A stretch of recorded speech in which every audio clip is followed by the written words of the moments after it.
Well, welcome to another Friday night. We've been doing a series on a deeper look at the 60 characteristics of complex trauma. And tonight we come to the topic of manipulation. And manipulation is a word we hear frequently. But what I want to do tonight is help you think it through in more detail and to help you see that manipulation can have a variety of different reasons why people do it, but I think one of the main causes of people starting to manipulate is complex trauma. And that's what I want to focus on tonight, is helping us understand that and why we do it and how to change that. So let me begin with a definition. Manipulation is any attempt to sway a person's emotions or thinking, so changing how they think or they feel in order to get them to act in a specific way. Or it's an attempt to control others so that they meet what you perceive are your needs. So they do what you want. And often at their expense. So in other words, it's exploitive. It uses people. It's deceptive. There's a hidden agenda. And it's an attempt to seize power in a relationship. In other words, it is not a healthy thing. It violates love. And we're going to see it does a lot of damage. But the question is, why do people manipulate? If it destroys marriages, if it's not a healthy thing to do, why do so many people do it? So let me come at it from the complex trauma perspective. And let me begin by just giving you a healthy home and what it would be like for a child in a healthy home. So a child comes into the world with instincts to be authentic, to be trusting, to openly communicate all of their needs, all of their emotions, their desires, and their dreams. And in a healthy home, they're listened to. The parents work to understand the child. And then the parents, as they listen to the child's needs and desires and all of their sharing, they then are figuring out from a wise mind what is healthy for the child, what is best in order to meet those needs. So in a healthy home, a child doesn't have to manipulate anybody to get their needs met. They just honestly communicate everything about themselves. But in a complex trauma home, the same child comes with all of those natural instincts to be authentic, to express their needs and desires and dreams. And it's a different response. Sometimes they're made to feel they're being selfish for having those needs, and they're punished for that. Or they're ignored. Or those needs are then used to shame them and make fun of them. And so they learn that they're not going to get your needs met by asking or by telling them your needs. The only way to get your needs met is you're going to have to figure out how to meet them, get them met yourself. You're going to have to manipulate. And so if you want to survive in this house, manipulation is a necessary survival tool. And sadly, that is what has happened to so many children. And so, put it this way. What does a child do when their needs aren't met, but nobody seems to care? They have to figure out how to work people to get those needs met. What does a child do when saying what you want is met by scorn and derision? Well, you can no longer be honest. You got to have hidden agendas. And then as that complex trauma works itself out, what the child then develops is this shame. The reason they're not meeting my needs is because I'm not good enough. I'm not lovable. And so now when they go into any relationship, they go, the last thing I can do is share honestly who I am and what I need, because it'll be met the same way it was met in my biological family. So now in all future relationships, the only way I'm going to get my needs met is by being secretive and manipulating people. And then another issue that can come up is, what does a child do with a dictator parent? So in a healthy home, parents work with children, and sometimes they put their foot down and say, this is the way it's going to be, but only if they understand the child and what's best in that situation. But in other times, they're going to negotiate with the child. They're going to give in to the child. But what happens if you have a dictator parent, where it's their way or the highway, who never gives in, who's always got to be right? What then does the child do in order to get what they need or want? They must manipulate that parent, or they must find ways around that parent. And then a child also has this huge need for stability and security. But what happens in a child's world where it's not stable, it's not secure, parents are fighting, getting a divorce, all of those things are going on? They must learn to manipulate, to try to be in control, because everything feels out of control. So they feel a helplessness, and in order to get a feeling of power, they need to learn to manipulate and control situations. So manipulation then becomes a very necessary tool for survival in a complex trauma family. So let me take that a bit further. What then is required of a child in that environment is not just learning how to manipulate, but it's being a student, a very good student of people.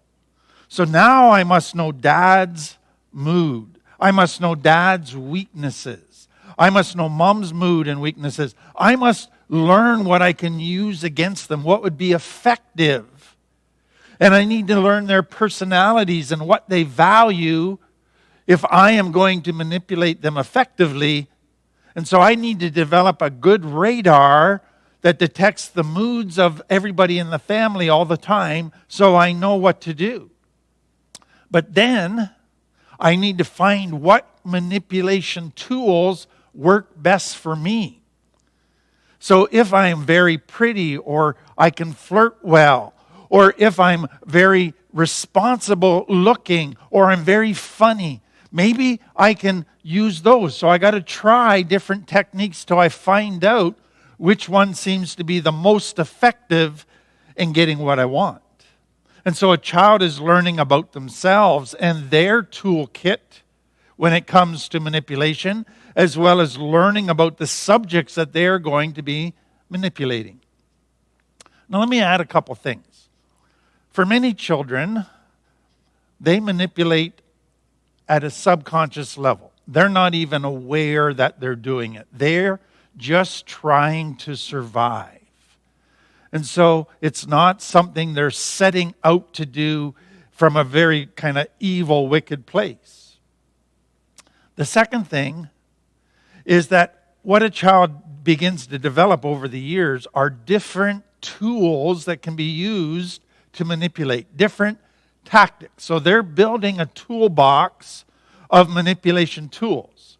And what they will do is they'll try manipulation tool number one. If it doesn't work, not a problem. They'll go on to manipulation tool number two.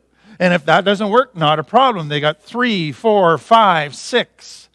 And I'm going to give you 31 different tools that can be used to manipulate others. And so just because the first one doesn't work does not mean that they're going to quit trying to manipulate. The more tools they have in their toolbox, the more they'll keep trying new things, and it will take them a long time to run out and get to a point where they realize they can't manipulate that person. The next thing that I want you to understand is this. So complex trauma causes a child to have a sense of helplessness when it comes to manipulating getting their needs met. The more severe the trauma, the greater the shame and sense of helplessness. And so for some people, they manipulate not just to get their needs met, but to feel power over other people. And so as they get into adult life and enter any relationship, they start manipulating not just to get their needs met, but to gain a position of power over somebody else so that they can use them and manipulate them. And in cases of very severe trauma, what can also happen is they don't just want that position of power, but to really enforce how powerful they are, they need to have a cruelty aspect to their manipulation. They need to make others look stupid. They need to hurt others. They need to make others feel helpless.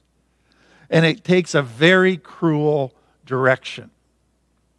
So let me give you these 31 different manipulation tactics. And again, you can check off the ones that apply to you and see just how big of an issue this manipulation thing is in your life and whether it's still a major issue for you that needs a lot of work. So number 1, use intense emotional connection to control another person's behavior. So imagine that a guy has cheated on his partner and she's threatening to leave. And she probably should, but he is afraid of losing her. So what does he do? He buys her a new car. He gives her candlelight dinner. He gives her roses. He gives her all kinds of things. He takes her on a holiday. Why? To create all these loving feelings. Because if he can create all these loving feelings, then he can get her to give him another chance. So it's the intense oxytocin feelings in the limbic brain that cause somebody to say, okay, I'll let you manipulate me. Now, I should say that a lot of these manipulation tactics appeal to the limbic brain. Their attempt is to change your limbic brain, and then if they can change your limbic brain, it can change your thinking, and then that is what will cause you to give in to what they want to do, even if you see through their plan. The second one is connected, and a lot of these will kind of overlap a little bit, but love bombs. And so again, let's say you set a boundary with your parents and say you can't keep phoning 10 times a day and dropping over to visit without phoning ahead of time. And what do? Well, they start offering to babysit. They come and they buy a whole bunch of groceries for you and show up with groceries. They bomb you with love because what are they wanting you to do? Is to go, how can I set a boundary with people that are so kind to me? That would feel wrong to set a boundary with them, to say no. And so love bombs are there to break down your natural guard, to bring you to a place where you trust or let them back into your life, even though they maybe don't deserve it. Another one, play on a person's securities. So this is what advertising companies do all the time. How do they get you to buy their product even though you don't really need it? They're manipulating you. So they try to make it sound like because you have gray hair, because you have a few wrinkles, because you have a bit of extra weight, that you're not sexy or desirable or beautiful, so you'll go out and buy their product. They're appealing to your insecurities and manipulating you based on those things. And you can get a partner who will cause you to think that nobody else will want you because of these insecurities in you, and that will keep you loyal to them even though they might be abusive. And then they let you speak first. So you go out on your first date, your second date, and they ask you questions about yourself. They act like they're really interested in learning about you. But what you find later down the road isn't letting you speak first. They were just gathering information about you. They were getting to know you so they could learn how to work you, how to manipulate you. All that you shared, you thought you were sharing to a person who genuinely cared. No, you were sharing with a manipulator who was gaining information about how to manipulate you. And then guilt. And this is one of the most common ones within biological families. So again, you set a boundary with your parents and they say, after all we've done for you, that's how you're going to treat us. Or you're so selfish. And they are going to try and make you feel guilty. Now this brings us to a very important point. A person can't manipulate you with guilt unless you have some guilt that you haven't resolved. So manipulation only works if it connects with something in you, and that is what gives them the power over you, is exploiting that unresolved area inside of you. False accusations. So parents or family or friends might say, you think you're better than us. That's why you're setting a boundary with us. And they're trying to get you again to tear it down. But you don't think you're better than them. But they spin it that way to create guilt. Or family might say, when you start setting boundaries with families and building your own support network that's healthier, is that you don't value your family. After all we've done to be there for you. All you think about is yourself. You don't think about the needs of others. None of those things are true. But they spin it with a false accusation to try and create guilt. Many manipulators will bombard you with false accusations, lies, and they will get you to the point where you're questioning maybe they're telling the truth. And if you challenge their lies, they will replace it with another lie just to get you to start to doubt yourself. And that will wear you down, and I'll come back to that. And then misrepresenting the issue. So you never do this. You always do this. Very vague generalities. Exaggerations. But it's misrepresented. It's skewed a little bit. And so how do you debate a generality? You can debate a specific event, but they try to give this sensationalized, over-dramatic hyperbole that gets you to begin to doubt yourself. So they're misleading you by presenting a distorted picture of the facts. They're misrepresenting the issue. Another one, again, connected, flawed logic. So if you build a new support network, a surrogate family, they might say families stay together. You don't pull away from your family and go somewhere else. You don't need those people. And what they're doing is trying to keep their power over you by using flawed logic. And many people fall for it. Next one, they'll play the martyr.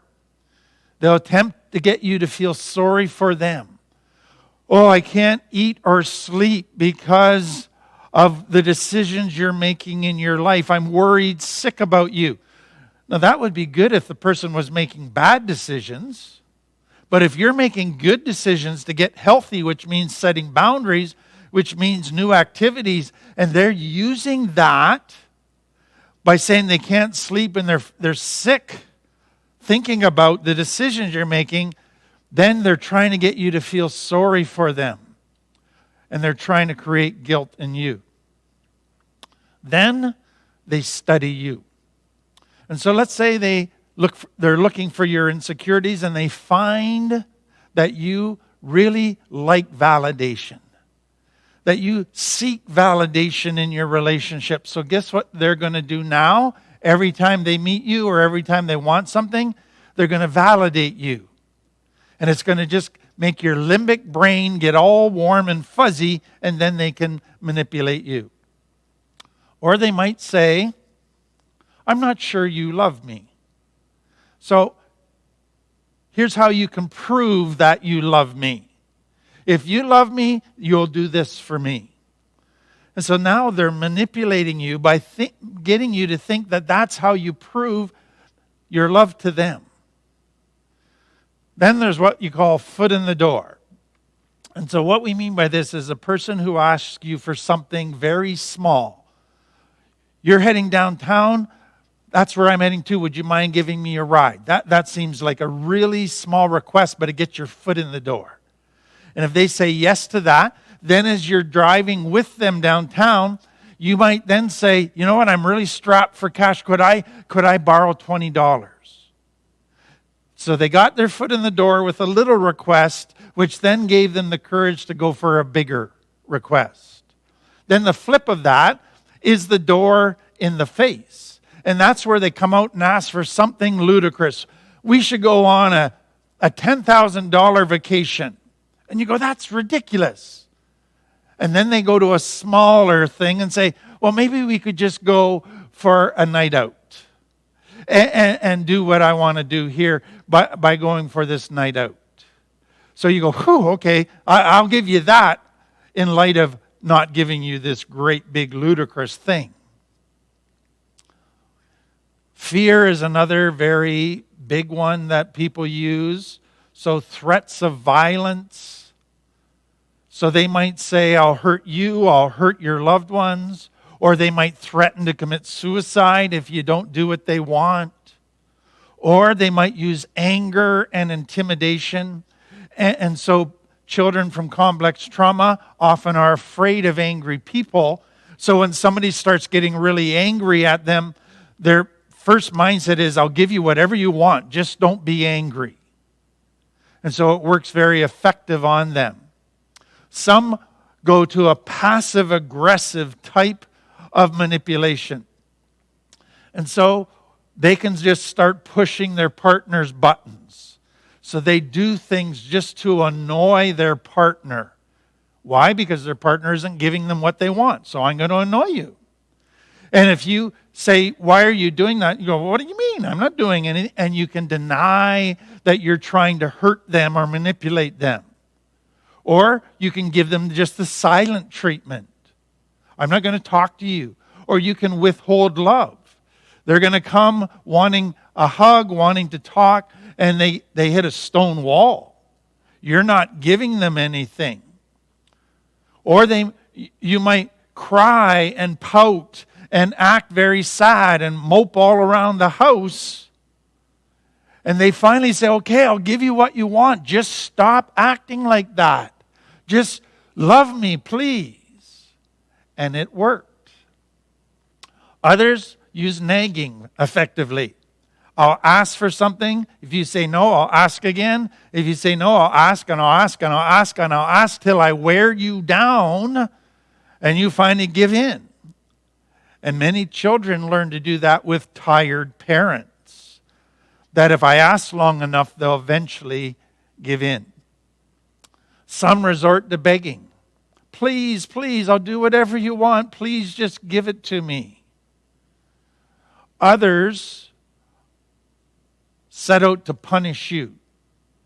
They're not even secretive about it or subtle about it. They speak very disrespectfully. They treat you very disrespectfully. They are punishing you, and you know it. And they're not going to stop until you give them what they want. Some create a crisis. So let's go back. You set a boundary with your parents. And all of a sudden you get a phone call. Oh, something bad's happening. Your sister's in trouble.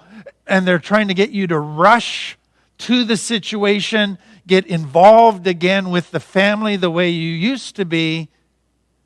The crisis caused you to forget all the boundaries that you set with your family.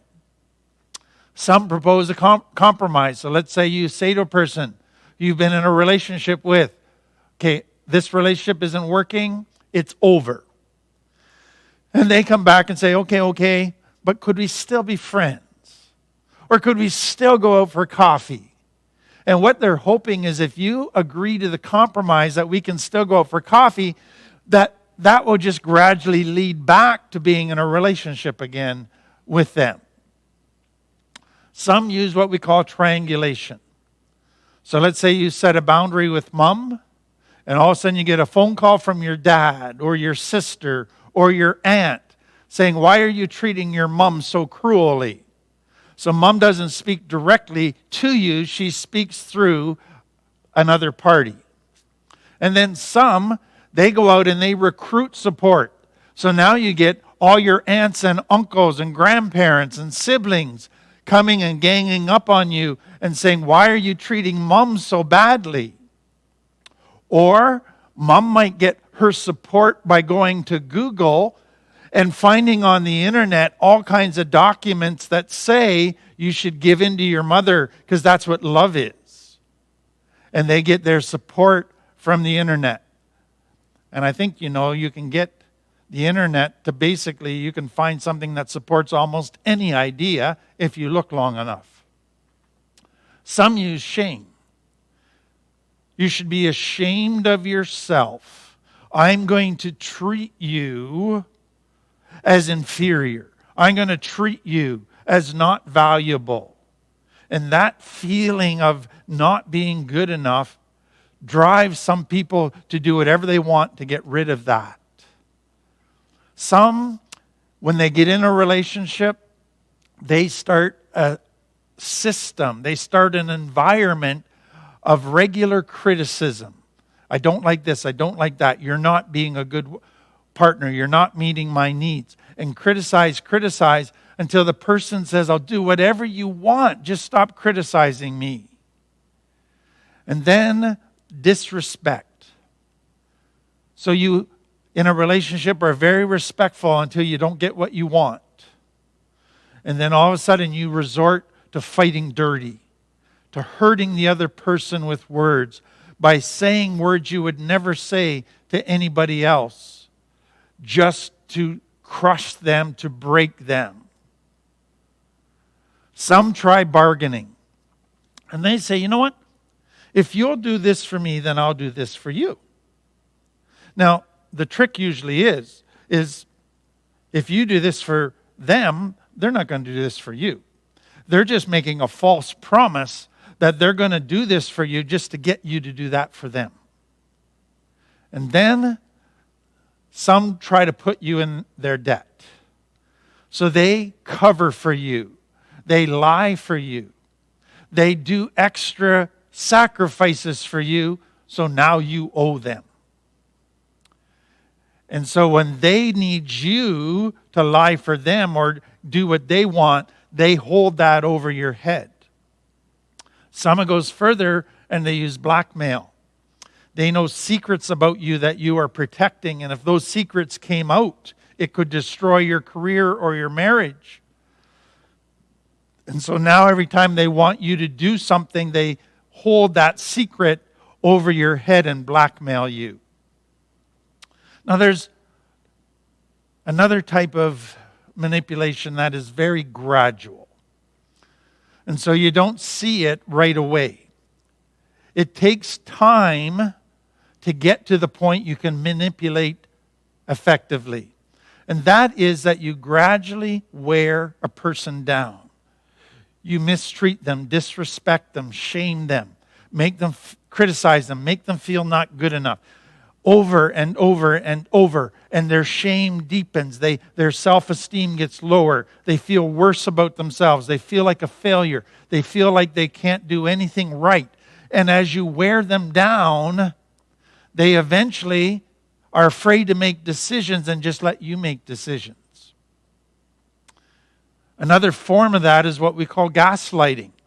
And it's gradually getting your partner, the other person, to doubt their perception of things, their memory of things, and their ability to think accurately. And so you question them, you say, I don't remember that, you're making that up. And they get you to doubt yourself. Maybe I didn't see that properly. Maybe my memory's going.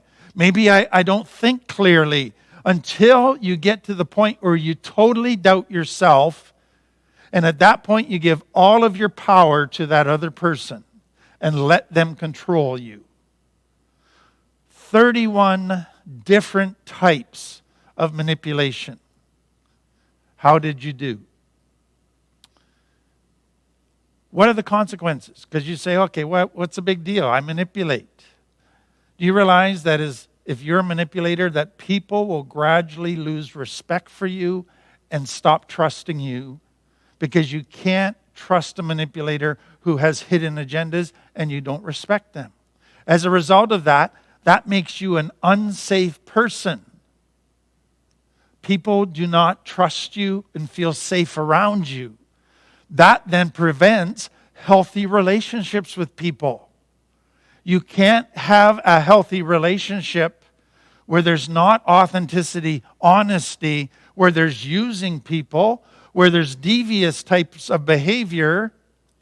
And so what happens for many people or manipulators is, I will give you love as long as I don't need anything. But as soon as I need something, my desire for that need is so great that manipulation will now trump loving you. Because now my concern is only using you to get what I want. And so it begins to destroy love. And it prevents the growth of everything healthy in a relationship. Trust and intimacy and connection and authenticity. So you can keep on manipulating, but eventually you're going to lose more and more and more in relationships, in the very things that you're wanting. So what do you do to get healthy? Well, if you realize, wow, I am manipulated by others very easily. I'm very vulnerable to being manipulated by others. Find out, what is it that causes me to be so vulnerable? Is it because of guilt? Is it because of shame? Is it because of fear of anger? Is that what they use to manipulate me? Those unresolved areas of my life are unresolved wounds. So begin to work on those areas. And then if you are in a relationship and you realize somebody is manipulating you, a phrase that is sometimes used is observe but don't absorb. And what that means is just watch what they're doing and go, wonder why they're doing that. But no, I don't have to play the game. I don't have to respond to that. I don't have to give in to that. And then the next thing is, if you're in a relationship, figure out which of my needs am I responsible for, and which of my needs do I need help from others. And my partner, which are his needs or her needs that they're responsible for, and which needs do they need me. And that will help you be able to say, if they're trying to manipulate you to meet a need that they should be meeting themselves, you can call them on that, and you can know that you don't need to give in to that. So bottom line is, if you're prone to being manipulated, work on setting and enforcing healthy boundaries. Work on saying no. And so people who manipulate, they don't respect boundaries. They're trying to get you to change your boundaries. And so it becomes absolutely essential that you develop a strong enough backbone to say, these are my boundaries. I do not feel guilty for respecting myself, even though you don't. I don't feel guilty for standing up for myself. And so I am saying no. And if you don't like me for that, I'm not going to feel guilty, because that's your problem, not mine. What then do you do in responding to a manipulator? Do you go and talk to them? Do you say, I don't appreciate that you're trying to manipulate me? You might, but you need to make sure that the person is open to looking at their issues. So a lot of people we saw don't realize that they're manipulators. It's a subconscious thing. So you might decide to go in and point it out to them. Once you point it out to them, you begin to see whether they're willing to look at that or not. And One way to find that out is if you point it out to them and they respond with a verbal backlash, they begin to really twist it and try to turn it back on you, then you go, this person is not safe to talk about their manipulation issues. It always results in a negative backlash on me. And so what you can do in that case is just say, you know what? I'm not even going to bring it up anymore. I'm just going to set a boundary. There's no point in confronting them or being honest with them because they are not willing to change. And so every time I try to talk to them, they just see it as an opportunity to twist things and use it against me. So I'm going to stop talking. I'm going to set a boundary. But let me add, be prepared for war, because they do not like boundaries. They want their needs met the way they want them met. And you are messing up their agenda. Finally, if you realize that you have manipulation problems, you manipulate other people, bottom line, learn to express your needs with safe people. Build a support network of people where you don't need to manipulate.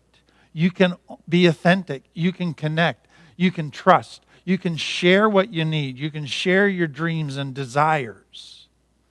And so, to do that, what I encourage people to do is stop a couple times every day and just go, what do I need physically today? What do I need emotionally, relationally, spiritually?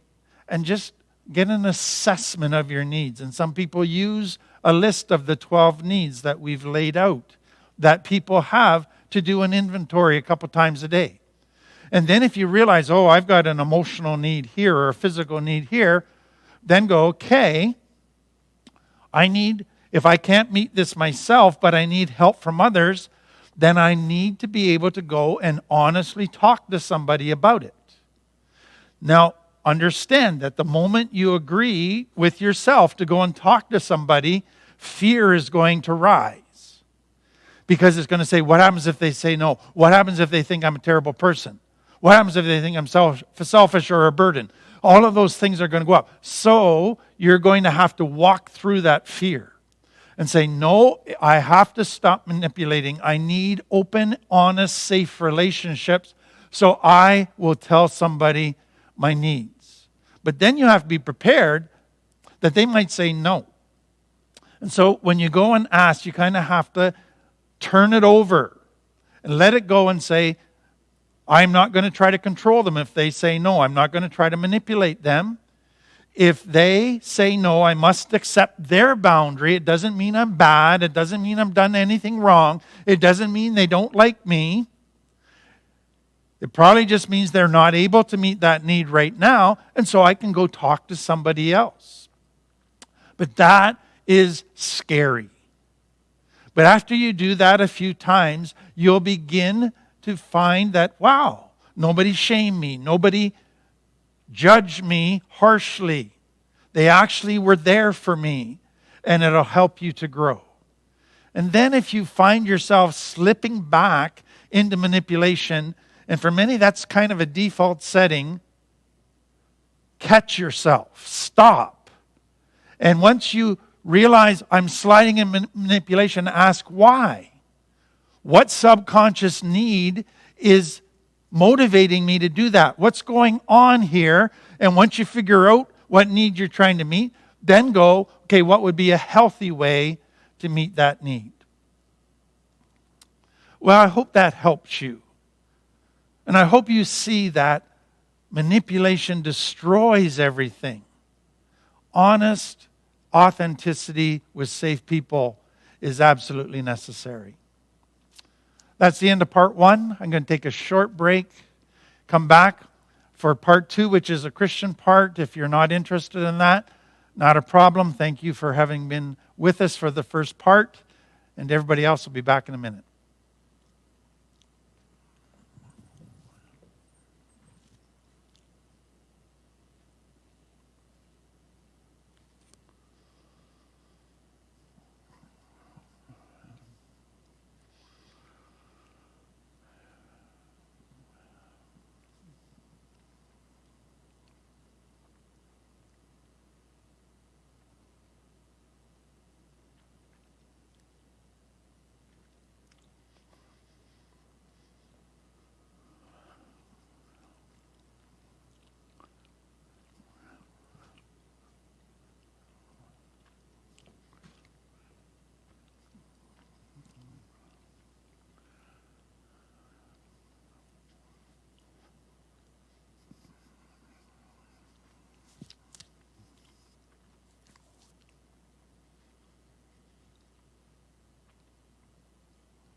Well, welcome back. We've been looking at Peter, one of the 12 disciples that Jesus had, a man who became a very important leader after Jesus returned to heaven. And we've been looking at the vignettes that were given in the gospel records, the 4 accounts written about Jesus' life. And I hope you're really finding them helpful in just seeing some of Peter's issues are very similar to those with complex trauma. And what Jesus was teaching him is also very important for people with complex trauma in their healing journey. As we look at the life of Peter, there's one issue that keeps repeating itself. It comes up over and over again, and that was the disciples arguing about who was the greatest. The competition of who does Jesus love most? Who's he going to give the most important job when he becomes the Messiah or the king? And so there was this ongoing fight amongst the disciples, and Peter, we see, is often in it. And so the latest, with the passage we're coming to now, they're arguing again. And it's very possible that it has come out of what just happened recently when Jesus took Peter, James, and John, just those 3, up a mountain, and he was transfigured. He all of a sudden became like the bright sun. He was transfigured before them. And I wonder if those 3 came down, Peter, James, and John, and said, we're more important than the other 9. Jesus loves us more. He's going to give us the biggest jobs. And so the argument starts up again. And so Jesus begins, or has to again address this issue. So before I look at what Jesus says, let me give you a sense of where the disciples were coming from when they talked about greatness. They were using a definition of greatness that came out of their culture. It wasn't God's definition. And that cultural definition, sadly, is still around today. And many of us still get drawn into thinking of greatness the wrong way. So the cultural definition is, you are great, or the more people you have power over, the greater you are. The greater your position of authority, the greater you are. Or another way to say that, the more people under you who are serving and doing stuff for you and carrying out your agenda, the greater you are. And then that often translated in, if you have more wealth than others, you're greater than them. If you have more accomplishments than others, you're greater than them. If you have more prestige or status or position than others, you're greater than them. So greatness was defined by externals, and it was defined by authority, position. So what does Jesus do? It says in Matthew 18, about that time the disciples came to Jesus and asked, who is the greatest in the kingdom of heaven? And I think they were hoping he would give them a cultural thing so that would help them in their argument figure out who was the greatest disciple. But here's what Jesus does. He called a little child to him and put him among them. Then he said, I tell you the truth. Unless you become like little children, you will never get into the kingdom of heaven. So anyone who becomes as humble as this little child is the greatest in the kingdom of heaven. That would have just blown their minds. Anyone who welcomes a little child like this on my behalf is welcoming me. But if you cause one of these little ones who trusts in me to fall into sin, it would be better for you to have a large millstone, a great big rock, tied around your neck and be drowned in the depths of the sea. Severe punishment. So let me talk about this child. The word used is a very young child, a toddler, 1-2 years old. Here's what I want you to understand. Where would the culture of that time on their ladder measuring greatness, status, position, authority, power over people, where would a child come on that ladder? On the very lowest rung. So what Jesus is saying, greatness is actually going to be the opposite of what you think based on cultural beliefs about greatness. So why would the child be put on the lowest rung? Well, a child can't contribute financially. A child doesn't have positions of power. They're very needy individuals. They're marked by nothing but, it seems, weakness, physical needs, emotional needs. People have to do everything for them. So they would be put on the lowest rung. But Jesus says, if you offend a child, put this millstone around their neck and throw them in the ocean. In other words, if you offend a child, I want you to treat the person who offends a child like you would treat somebody who would offend somebody great by your definition.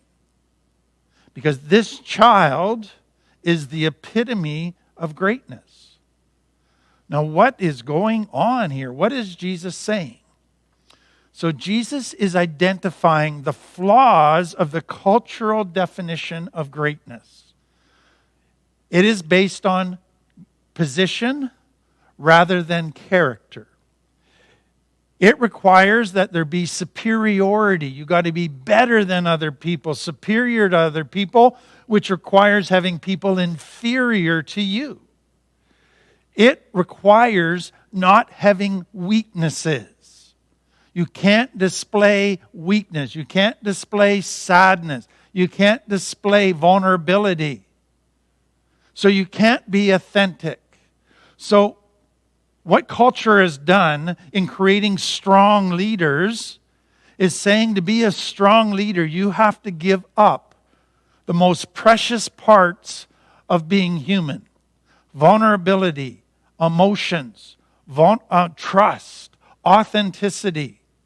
In other words, to be a great, strong leader, you've got to kill parts of your soul. You have to become less human. And so Jesus brings this little toddler over, and he says, this is the standard of greatness. What is he saying? Remember we talked about children come into the world with these natural instincts for trust, authenticity, vulnerability, total open expression. They are the purest form of being created in the image of God. And so they come with this beautiful characteristics, wanting to connect with people, wanting justice, wanting to love people, seeing everybody as an equal. Trust, authenticity. They are the way God designed humans to be before humans started murdering parts of their soul. And so what Jesus is saying is, your human standard says destroy parts of your soul and base it all on externals. God's standard is become fully God's image again. Be real, be authentic, be trusting, be vulnerable, connect. All of those become what makes a person great. It's internal. Do you want to know what Jesus is saying in this part I love? What is the recovery journey? It is getting healthy. But what does it mean to get healthy? It means to take those parts of ourselves that we killed in order to survive in complex trauma and to bring them back to life so that we become authentic again. We learn to trust again. We stop manipulating. We are open and honest. We connect with people in a genuine way. We become more like the image of God. That is what is involved in being healthy. That is recovery. But you see what Jesus is saying?